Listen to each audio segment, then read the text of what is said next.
শুক্রবার রাতের প্রবল বর্ষণে হঠাৎ বন্যায় তলিয়ে যায় কেনিয়ার রাজধানী নাইরোবির বিভিন্ন এলাকা। বিশেষ করে শিল্পাঞ্চল ঘিরে থাকা গ্রোগান রোড এলাকায় সড়ক, যানবাহন ও ভবন ব্যাপকভাবে ক্ষতিগ্রস্ত হয়। ডুবে যাওয়া সড়ক থেকে মরদেহ উদ্ধার করতে অভিযান চালাতে দেখা যায় পুলিশ ও উদ্ধারকর্মীদের। কর্তৃপক্ষ জানিয়েছে, পানির স্রোতে বহু গাড়ি উল্টে অনেক মানুষ আটকা পড়ে। বন্যার সময় বাসে ৩৩ যাত্রী নিয়ে বিপদে পড়েন এক চালক। ঘণ্টার পর ঘণ্টা যানজটে আটকে থাকার পর আচমকাই বাসে পানি ঢুকে পড়ে বলে জানান তিনি। পরিস্থিতি ভয়াবহ হয়ে উঠলে যাত্রীদের নিয়ে নিজেরাই উদ্ধার কাজে নেমে পড়েন। নারী ও শিশুদের আগে নিরাপদ স্থানে সরিয়ে নেয়ার চেষ্টা করেন তারা।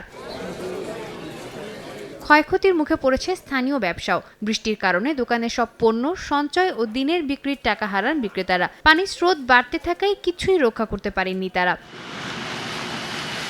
একই সময়ে যুক্তরাষ্ট্রের মিশিগান ও ওকলাহোমা অঙ্গরাজ্যে টর্নেডোর আঘাতে অন্তত ৮ জন নিহত হয়েছেন। ক্ষতিগ্রস্ত এলাকায় ভেঙে পড়েছে ভবন, উল্টে গেছে গাড়ি এবং বিচ্ছিন্ন হয়েছে বিদ্যুৎ সংযোগ। কর্তৃপক্ষ জানিয়েছে, আরও বজ্রঝড় ও আকস্মিক বন্যার আশঙ্কা রয়েছে গ্রেট লেকস অঞ্চল থেকে টেক্সাস পর্যন্ত বিস্তৃত এলাকায়। সাদিয়া তাসনিম, সময় সংবাদ।